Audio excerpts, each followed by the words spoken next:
আসসালামু আলাইকুম সুপ্রিয় ভিউয়ার্স, আজকে সকালবেলা কি খেয়েছি জানেন? আপনাদের সাথে আমি আজকে সকালের মেনুটি শেয়ার করতে চলে এসেছি।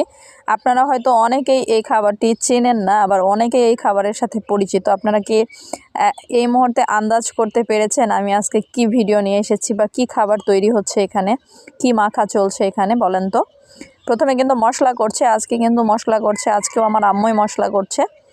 মশলা করে নিচ্ছে, এটা আসলে কিসের জন্য আপনারা এখনই জানতে পারবেন আশা করি। শুকনা মরিচ, রসুন কোয়া এবং পেঁয়াজ কুচি দিয়ে মশলা মাখানো হচ্ছে, সাথে সামান্য লবণ এবং সরিষার তেল দিয়ে।